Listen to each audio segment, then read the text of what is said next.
Welcome, everyone, to this year's R. Peter Straus lecture series. This series is named for R. Peter Straus, a 1944 graduate of Yale College and a pioneer in public service radio. The lecture series presents talks by prominent individuals on topics that relate to the press and public responsibility. Mr. Straus was chairman of Straus News and owned and operated radio stations and weekly newspapers in the Northeast for more than 65 years. We are incredibly honored to have members of the Straus family join us today. Yale SOM deeply appreciates the family's generosity in endowing the lecture, and we are immensely proud to have Peter Straus's name associated with the school in such an important way.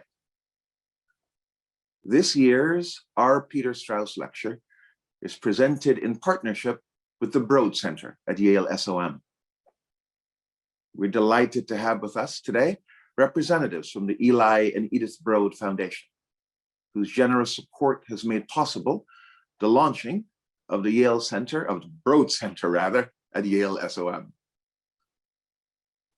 At SOM, our mission is to educate leaders for business and society. I can think of no more important part, no more foundational a pillar of our society than our public schools. That is why we are so ecstatic to launch the Broad Center at SOM. TBC at SOM will focus on supporting transformational leaders in large urban public school systems around the country. Today's virtual conversation will be moderated by Han-Sul Kang, Assistant Dean and the Beckenstein Executive Director of the Broad Center at Yale SOM. Han-Sul joined SOM in November 2020 after a wide-ranging and distinguished career in K-12 public education. She began her career as a high school social studies teacher, and most recently was the State Superintendent of Education for the District of Columbia from 2015 to 2020.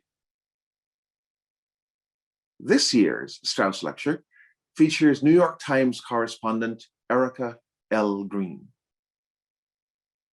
Her bold journalism seeks to tell stories about our schools that might otherwise go untold. And her work highlights and amplifies the voice and agency of students and families. Since joining the Times in 2017, Erica has covered the tenure of former Education Secretary Betsy DeVos, the impact of the Straus administration's policies on the K-12 and higher education systems, and the toll of the coronavirus pandemic, the toll that pandemic has taken on the country's schools and students. She has also authored several investigations into issues of educational inequity across the country, from the dismal academic outcomes of Native American students to the disproportionate disciplining of Black girls. She co-authored the explosive Times investigation, exposing leaders of a celebrated school in Louisiana who abused students and falsified their college applications to gain admissions to Ivy League schools. That story was the subject of the debut episode of the Times television show, The Weekly. Erica's educational coverage at the New York Times won first place in the Education Writers Association's Beat Reporting category in 2019. She had previously won first place in the association's Investigative Reporting category in 2050.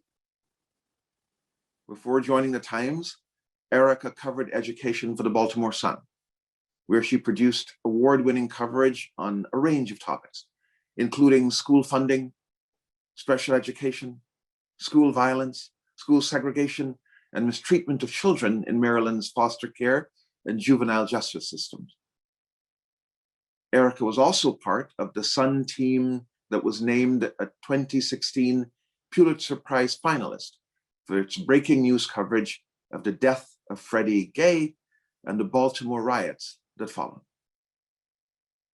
Please join me in giving a warm virtual welcome to Hansul Kang and Erica Green.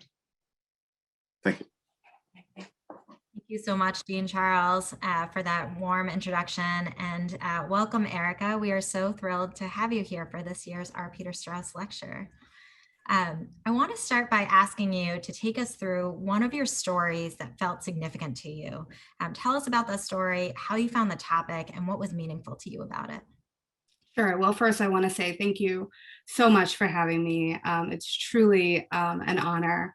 I still can't believe you asked, but it's really wonderful to be with you all and talking about what I think is the most important topic of our generation. So I selected a recent story on the Equity Lab, which is an organization that is basically bridging the gaps between underserved students and elite universities, but also universities that are competitive and selective.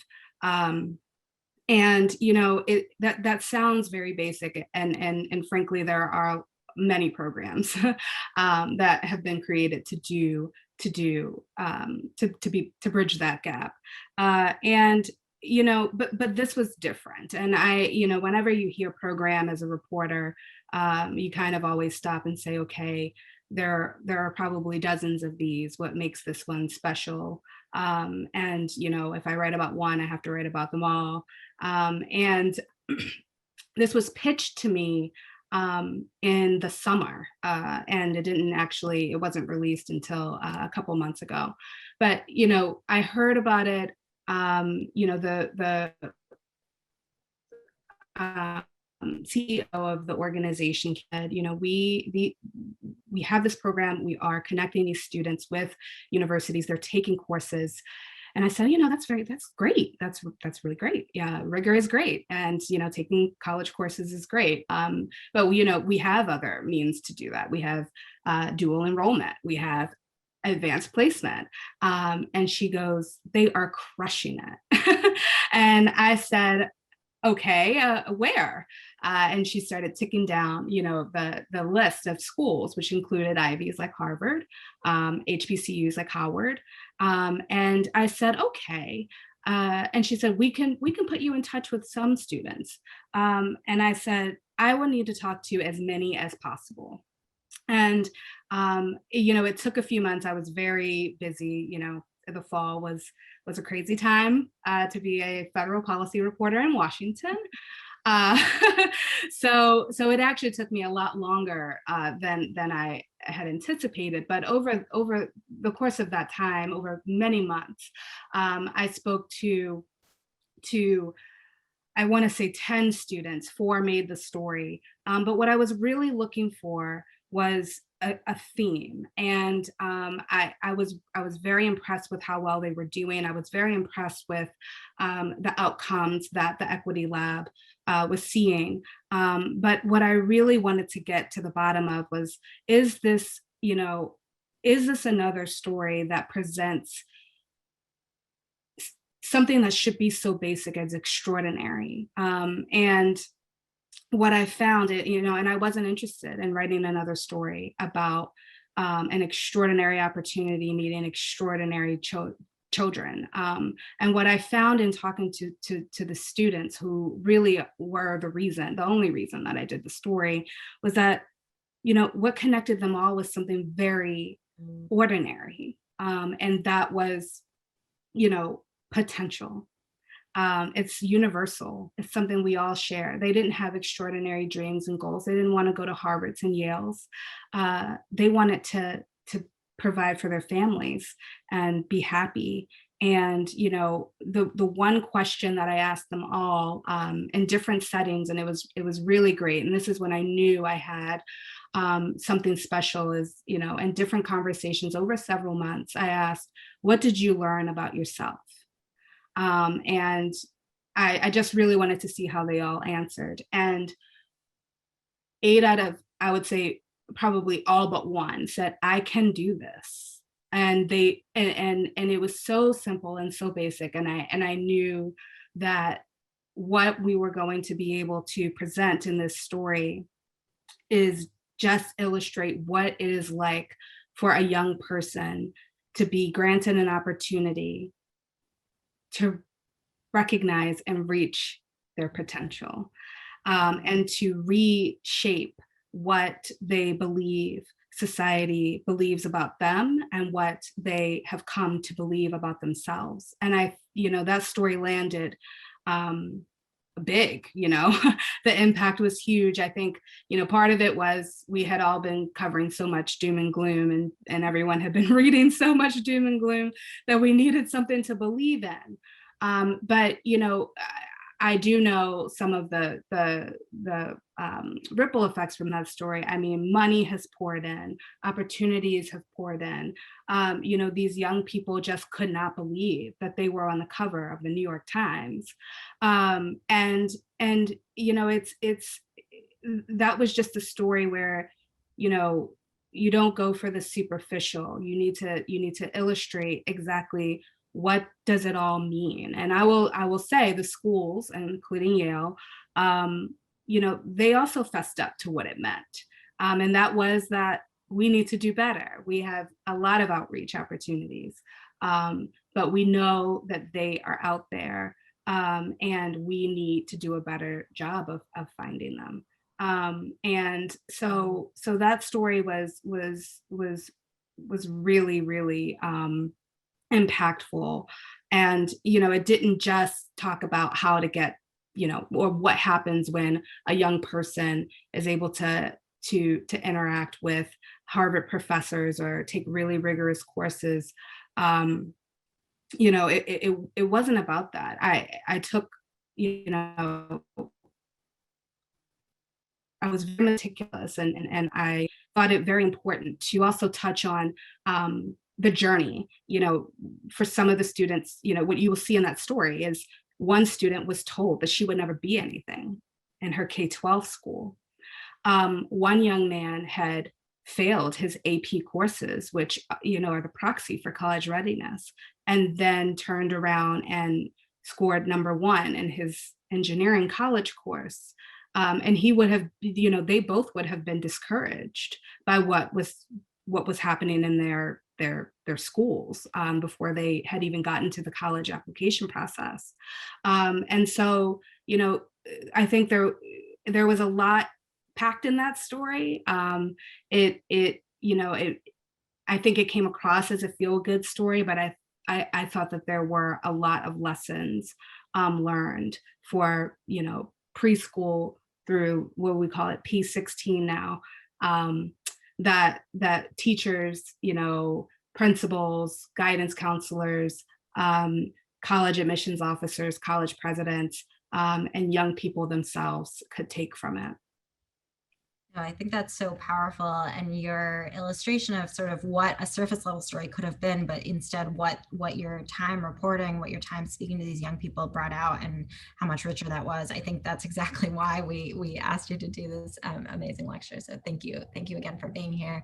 I should have noted at the beginning also that I have a number of questions for Erica, but we will be also taking audience questions. So please feel free to drop questions to us in the chat or through the Q&A feature, and we will get to those a little bit later in the conversation. But Erica, as you described, you have this really incredibly thoughtful approach to your reporting. I'm wondering if you can share with our audience what it was that first brought you to journalism as your career. Yeah, so it's not the traditional journey that people think of when they think of how a reporter comes to get to the New York Times. I didn't sit at the kitchen table reading the New York Times or any paper with my parents. It was actually the opposite. My first introduction to the journalism world was as a young child, when my family was the subject of a few Baltimore Sun stories. And it was a pretty traumatic event. Obviously, it made the news. And it concerned my mother and my sister, and one of the worst days of our lives as a family. And you know, the first story I read was about my mother, and her trial, and that day in my household, which, you know, also pertained to a pretty devastating death of one of my nephew who lived in our home. And so you know, my family poured over the coverage, as we often do in the inner city when we kind of want to know what's going on. And, you know, I do recall, you know, the language choices in those stories. I do recall being really intrigued by how someone, in this case reporters, but this is my 7-year-old, 8-year-old self, you know, can take the worst day of your life and all your family's business and put it out for the world. That was fascinating to me. And the recounting of what happened that day, because I was there, it was also, you know, really, really wild to read it back, and know that everyone knew. And, you know, for example, in the coverage of my mother, her bond hearing, you know, they called her haggard in the paper. And that stuck with me. And I, you know, of course, processing now as an adult, you know, it was so dehumanizing. And, you know, there's a woman who was pleading with a judge to lower her bail. And she said in the story, you know, I have a 7-year-old daughter that I provide everything for.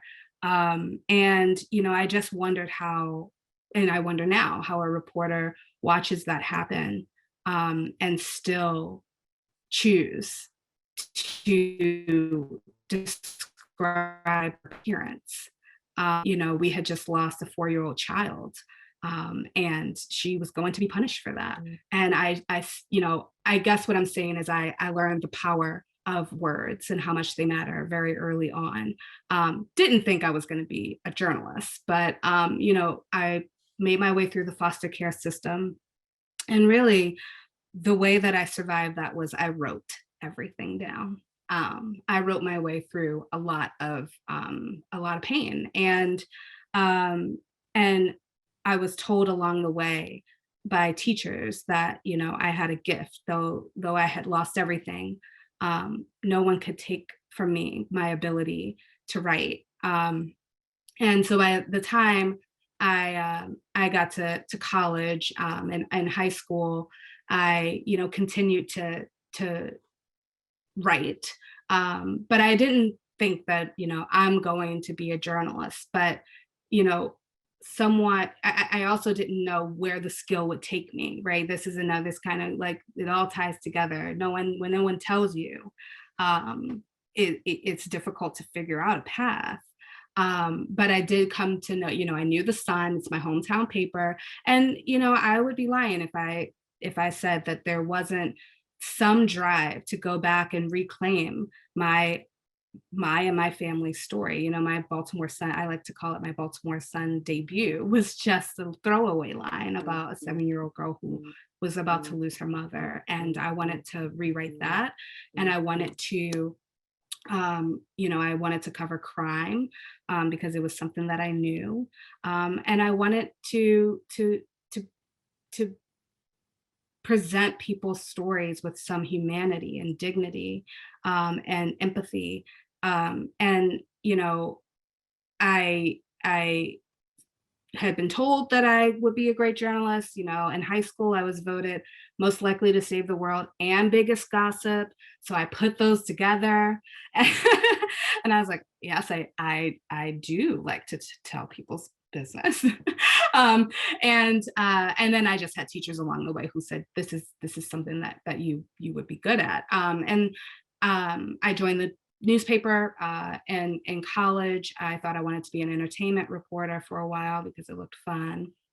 And I was very big into Oprah, and her ability to draw so much out of people, and I was really fascinated by that. And I interned at the Baltimore Sun. And I wasn't good enough to write at the time, which I do like to remind them of a lot.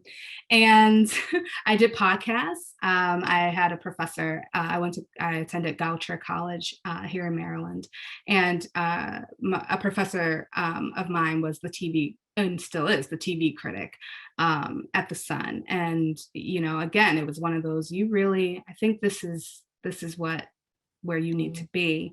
And I started to think, like, what if I really could go back to the Baltimore Sun and just rewrite my narrative, but it's not just about me, it's about for all the children in the city like me. And when I was told I needed to be a better writer, I was told to, apply to Columbia, Northwestern, or Missouri, which are the journalism schools. I had never even heard of a couple of them before, but I did as I was told. Was admitted to Northwestern, Medill School of Journalism, went there for a year, got my master's degree, came back, worked at a small weekly newspaper in Frederick, Maryland, a very kind of rural area. And I was there for 15 months before I started at the Sun at 24 years old. And I knew that that's where, by then I had decided that I was going to work at the Baltimore Sun.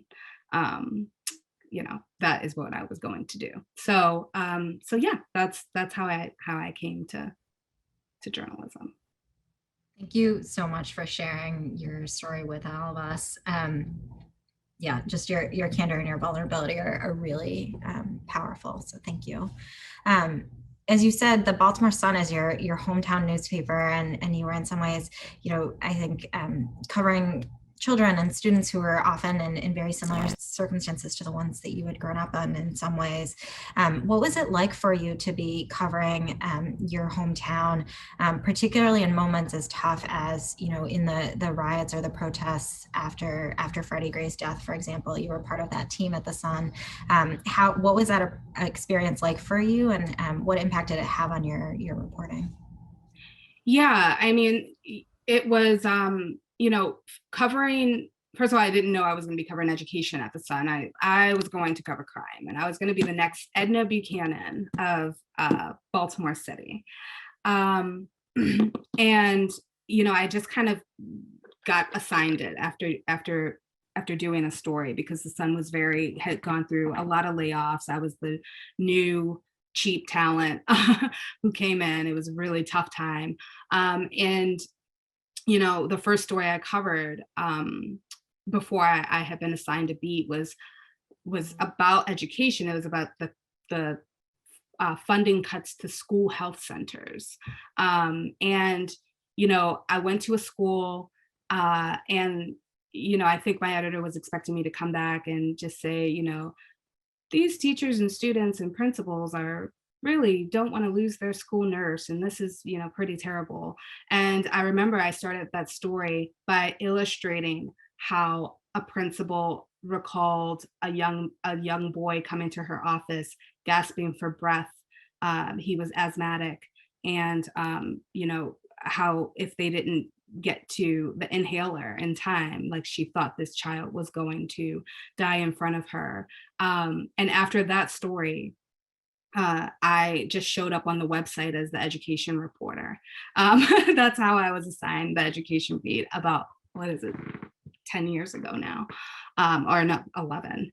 So, I was from that day on, I think the city felt like one of their daughters was covering them. I mean, much of my, time at the Sun, it felt like covering family. And, I covered superintendents who hated me and loved me at the same time, who thought I was a pain in the butt. But, I was always, super fair. I always felt really appreciated, even in the really tough terrible times. I think people knew that where my heart was. And so I don't think it's a coincidence that I was one of the first reporters on the scene at Mondawmin Mall. And it's interesting because I wanted nothing to do with covering protests. I actually was sitting in my chair at the Sun the day that the riots sparked in Baltimore. And I had come from a school earlier that morning to just see how the kids were processing it. It was an elementary school in the neighborhood that Freddie Gray was arrested, and his funeral was later that day. So I was just going to write a story about how young people were processing, and I heard that things were starting to look a little dicey. And I said, I'm not going out there. I'm not I'm not doing this. And then I got a call from, I'll just say, a law enforcement official who said Frederick Douglass just walked out. And that's a high school across from Mondawmin. And I flew out of the chair. And I went because my kids were going. And I just, I just kind of knew that that was not going to be great. I knew police were out there lined up in riot gear. And I had some context because it was my city. I know, it's an urban school system. It has its own police force. That is very controversial and contentious. That relationship has always been a problem. And hundreds of kids walking out of a high school on a very emotionally charged day to come face to face with the police. I mean, I just had no choice. And so, I think, I was uniquely situated to be there. And, I grew up not too far from Mondawmin. I was standing in the middle of a clash of police and young people across from a funeral home that family must have been buried in. A mall that my family shopped in. I was not afraid because because they were my people. They were me. They were my family, not literally, but that's what I saw. What I will say is, as prepared as I felt for that moment, I watched this unfold. And again, I standing right in the middle of, young people throwing bricks at the police pepper spraying. I did get some of that too. And I couldn't, in addition to obviously taking it all in so I could cover it, I couldn't help but think, what did I miss? For things to escalate so quickly, for young people to be so emboldened, or to just not care what the repercussions of this was. I saw a lot of anger. I saw a lot of pain. And, just like political figures and community leaders in the aftermath took stock of how we got here, I did the same as a reporter. I have been covering education, the school system, for 5 years.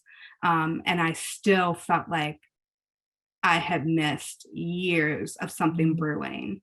And I vowed that I would figure it out. And I was not going to figure it out by looking at data points. I was not going to figure it out by writing about statements from education leaders and school system leaders and adults. I was going to ask the kids themselves. And it really, really changed the way that I approached my job, which became very evident. I mean, I went on a kind of year-long project just covering the juvenile justice system after that, which was not really my beat, but that came from, understanding or seeing that, Freddie Gray had this code attached to his school record that was T22. Probably before this, I probably would have been like, it's a code that they use. And, Erica, after that was, what is T22? what happens when a young person is just transferred from a school system into the juvenile justice system? And I sought to figure that out, and I did. I wrote a series of stories about what education looked like in the juvenile justice system.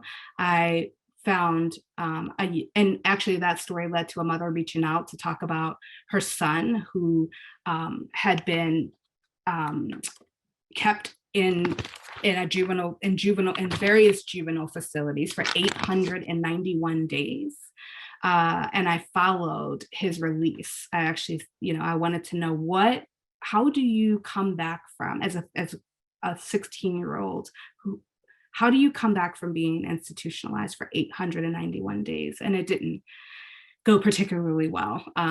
But yeah, it really radicalized me in a way that I no longer felt like not me, no one else was the authority on this matter. And we needed to start giving young people their voices and their agencies back, so that we didn't ask silly questions like, how did we get here? Because that says a lot more about us than it does about them. Sorry, that's a very long answer, but no, please don't apologize. No, I'm so struck by what you just said around the importance of the questions that we ask our young people and making sure that they're meaningful questions. We've had some great questions come in from the audience into the Q&A. I'm going to turn to those in just a minute. Please feel free to submit other questions as well. But one last question from me is just, we've talked a lot about Baltimore, and I'm wondering if you can talk now a little bit about what it was like to move to the New York Times, which you did several years ago, and what it was like to move to focusing on sort of education coverage nationally. Yeah, so I mean, I had no great, I guess like the kids in the Equity Lab story, right? It just wasn't, the New York Times was not on my radar. I was going to turn the lights off at the Baltimore Sun. Growing up the way I did, I had like a paycheck and a house and a husband and a kid, and we could go out to dinner once, and I was good, I was covering my community. There was a mutual respect and trust, and that's what you want as a reporter. So when the email dropped into my inbox while I was minding my own business at my desk at the Baltimore Sun, I asked one of my friends, because she sat next to me, to just corroborate this, but I think I went, oh no. And honestly, that was a lot of imposter syndrome and, oh my gosh, what does a Baltimore girl do at the New York Times? So I don't mind sharing this, and I was terrified, and I had engaged with them for a bit, and I went through the like, why me? Oh my God, I'm not ready for this. I'm just trying to cover this school board meeting today, and it took my wonderful, amazing bureau chief to tell me that she believed that I could do more than what I thought I could, who believed in me much more than I did myself. And so, I also consulted with like all of Baltimore, even the superintendent I covered, and they were like, this is it. This is all of the struggles, all of the battles, like all of the stories. Baltimore is coming with you. This is what we prepared you for. And do you understand what it's going to mean for our babies to see you writing for the New York Times? And I was like, okay, fine. And so the transition was hard. I was scared all the time. I thought I would have to change. I thought maybe I wasn't going to be able to dig deep into communities, and I was going to have to, because especially going to Washington to cover a policy beat, it's very different than covering a community. You have a school system, everyone, whereas national is the whole is the country, right? And so I don't think, I wouldn't say I struggled. I think the only time that I struggled was in the very beginning when I thought I was going to have to be someone else. And I tried to be what a Washington reporter, what people expected a Washington reporter to be. And a lot of that was my own projecting. It wasn't forced upon me or anything. And then I just, one day I was in agony, and I had never been that way in my whole career. And I was like, never mind this. I am going to do like Erica. And my editor could not have been more thrilled. I will never forget. He said, you need to get out of here. Where can you go? You need to get on a plane. And of course, I'm like, people like travel for work. You get to travel for stories. And so, I had it once I hit my stride, I never looked back. And it's, you know, I love it. I can't imagine going back to being, confined. To be able to go, touch down in Montana on a Native American reservation, and talk to young people about how they feel invisible in this country and this public, and especially in the education system, to touching down in Louisiana to expose an injustice, to go into Flint, to talk to young people about the fallout of a huge injustice. And it's amazing. I mean, it's not as difficult as I thought it would be. I just get to have a much broader impact, and we get to elevate young people, everywhere, especially those who feel forgotten because they're not on the East Coast, and they aren't in the New York, DC bubble, or the big urban school system like Chicago. I mean, we education reporters do tend to gravitate to certain clusters. So yeah. No, that's it's really great to hear about how, in a way, you found a way to find community through your story. You don't stay at a level of sort of national abstraction. You're using the whole country, but you're finding communities within it, which is really beautiful. So we've had some great questions come in, as I said, and I'm going to ask the first question from Steph Edelman. Apologies if I pronounce that incorrectly, but she asked, as a consumer of media, what suggestions do you have for how I can drive change in language and tone in media and the disparities in how parties are treated in the media? Do you have suggestions for Steph or other folks in our audience about that? I mean, call it out. Right. I mean, it's it's as simple as that. And I say that as someone who, I get, trolled on Twitter every once in a while. And I find myself, agreeing. And that happened recently, actually. We used the word union boss in a story, or in the headline. And, it set off this storm of folks who said, that we don't use that anymore. That's not, like, it's very demeaning. And it's about a union leader who is a female. And I had to do my research, and I was like, oh my God, you're right. And I think the critics were really surprised, because I guess they expect reporters to be combative, but I was like, thank you so much for bringing that to my attention. And so, I mean, that's the best suggestion that I have. I mean, it's the only way, is to educate people. I think we feel like, I don't know where it came from, that everyone, well, I have some ideas, but that the media is out to well, that the media is above criticism and being educated. And in a lot of the feedback that I get, and a lot of the way that I operate, is from engaging with readers. They'll point out a correction in a minute, but they will also help you. And I said, thank you for the future. And now I will, if I see union boss, I will scream. No, that's great. There's another great question related to language and sort of more rooted in a specific context. Terrell North says, I work in Baltimore and notice that some people say riot while others, local leaders specifically, often say uprising.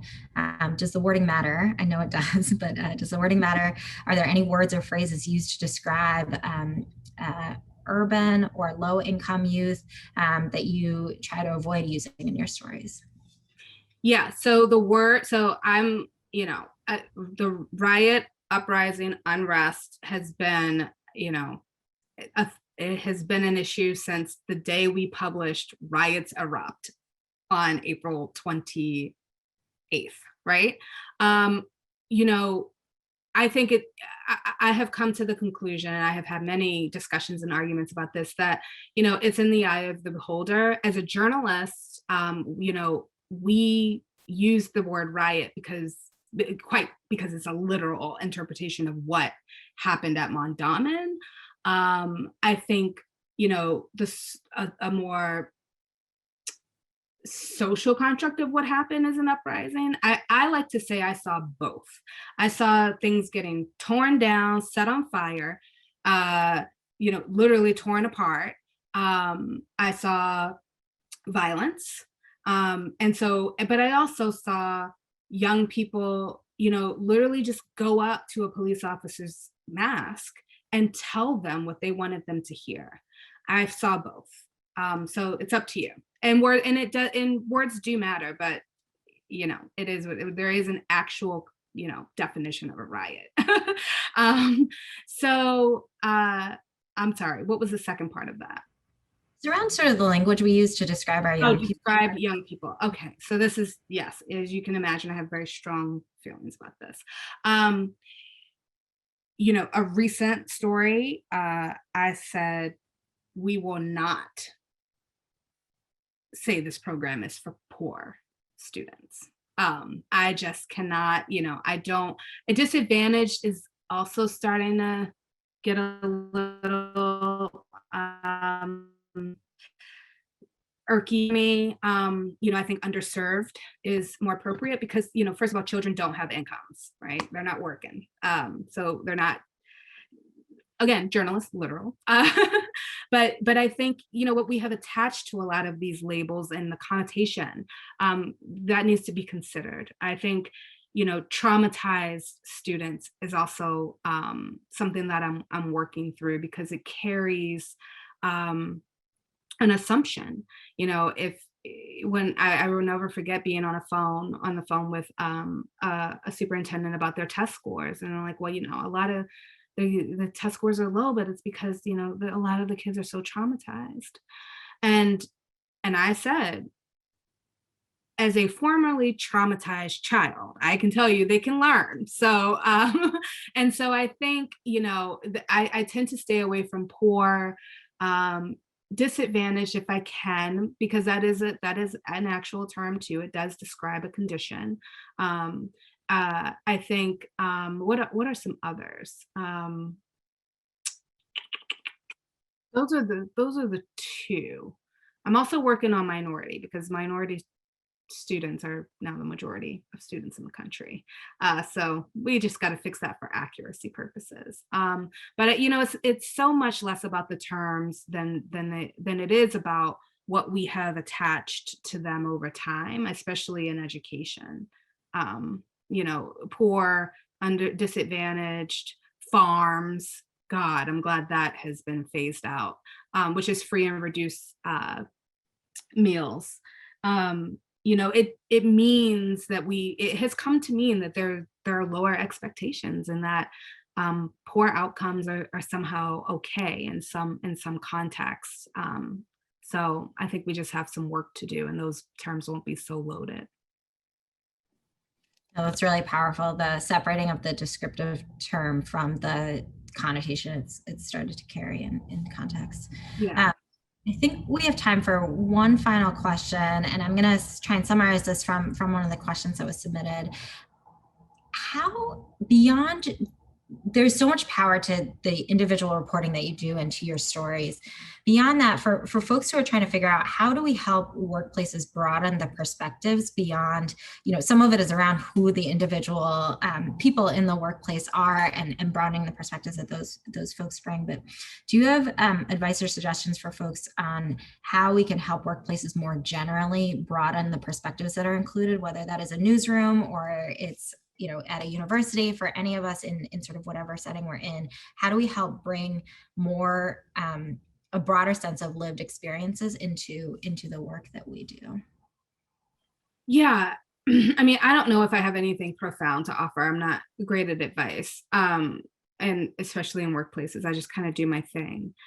But what I have learned is, and I get this question from other journalists too, like, how can I bring more, especially if you don't identify with a certain group or you don't belong. Never underestimate the power of just asking someone, what is it like to be you? And